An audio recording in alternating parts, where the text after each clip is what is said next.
राधे राधे। देखो, जैसे कि हम 24 अवतारों की आपको कथा सुना रही थी, वीडियो में आप देखना। और भी अवतारों की हमने कथा सुनाई थी। ये देखो, लाखों वर्ष पुरानी, मतलब ये जब सृष्टि का प्रादुर्भाव हुआ तब की ये कथाएं हैं। और सच्ची घटनाओं पर आधारित हैं। ये भगवान शास्त्रों की कथाएं।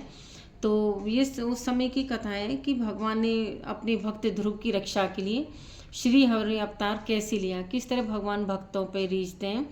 तो स्वयंभू मनु के पुत्र उत्तानपाद थी, जिनकी दो रानियां थी, एक सुनीति और दूसरी सुरुचि। छोटी रानी सुरुचि पर राजा का बड़ा प्रेम था, उससे उत्तम नामक पुत्र हुआ और सुनीति से ध्रुव जी हुए।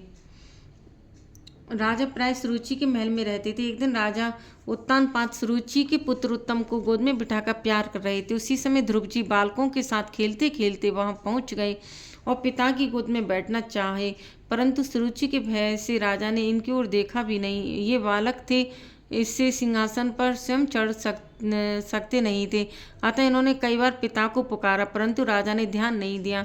तब सुरुचि राजा के समीप ही बड़े अभिमान पूर्वक बोली, वत्स, तू राजा जी की गोद में सिंहासन पर बैठने की इच्छा करता है, तू उसके योग्य नहीं है।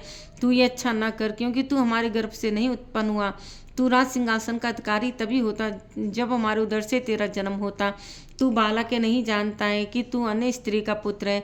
जा पहले तप के द्वारा भगवान को संतुष्ट कर, उनसे वर मांग कि मेरा जन्म सुरुचि से हो, तब हमारा पुत्र होकर राजा के आसन का अधिकारी हो सकता है। अभी तेरा या तेरी माँ का इतना पुण्य नहीं है। अपनी माता के विषय में ऐसी निरादर भरे और हृदय में बिंधने वाले विषैले वचन सुन ध्रुव जी स्तब्ध से रह गए और लंबी लंबी सांसें भरने लगे। राजा यह सब देखते देखते सुनते रहे, परंतु कुछ न बोले। बालक ध्रुव चीख मारकर रोते, उधर वो सांस लेते, होठ फड़फड़ाते हुए अपनी माँ के पास गई। माँ ने यह दशा देख तुरंत गोद में उठा लिया। संघ के बालकों ने समस्त वृत्तांत सुनाया।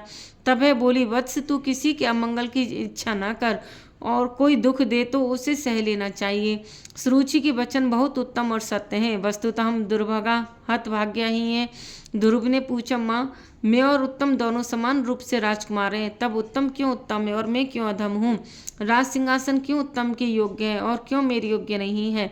सुनीति ने उत्तर दिया, बेटा, सुरुचि और उसके पुत्र उत्तम ने पूर्व जन्म में बड़ा भारी पुण्य किया है, इसी से वे राजा के विशेष प्रेम भजन हैं। राज सिंहासनसीन होने के अधिकारी हैं। पुण्य से ही राज सिंहासन मिलता है।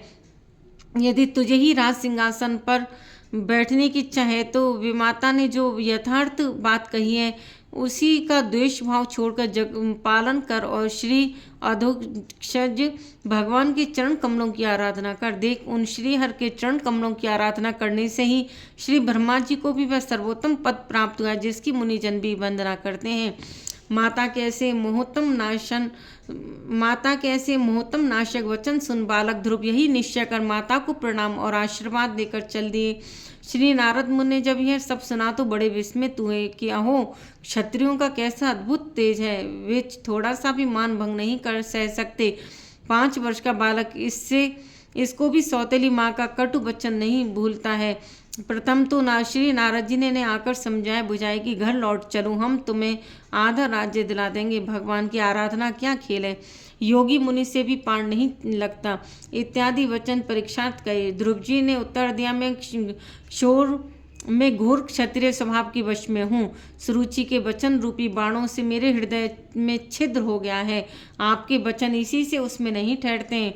आपने कृपा करके दर्शन दिया तो हम ऐसी कृपा करिए कि मैं शीघ्र ही श्री हर को संतुष्ट कर वह पद प्राप्त कर लूं जो त्रिलोकी में सबसे श्रेष्ठ है तथा जिस पर मेरे बाप दादे और दूसरे कोई भी आरूढ़ नहीं हो सके हैं।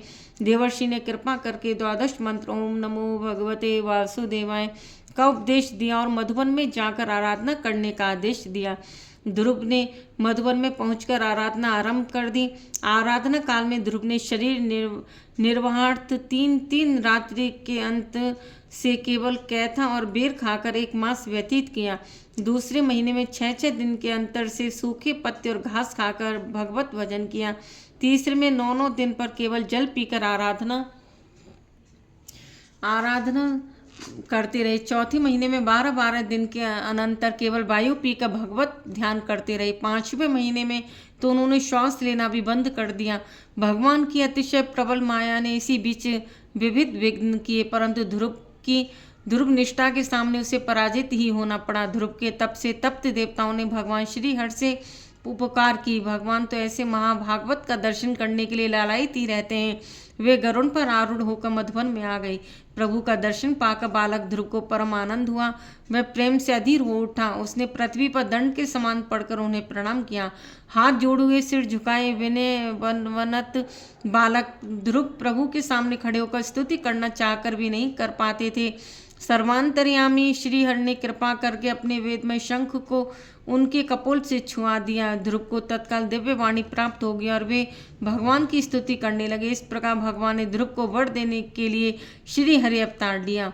देखो, भगवान ध्रुव को उन्होंने आशीर्वाद दिया श्री हरि ने, और उन्होंने फिर कई हजार वर्षों तक शासन किया, और बहुत दिव्य डिटेल में कथाएं। आज के लिए इतना ही बहुत। राधे राधे। श्री शिवाय नमस्तुभ्यम।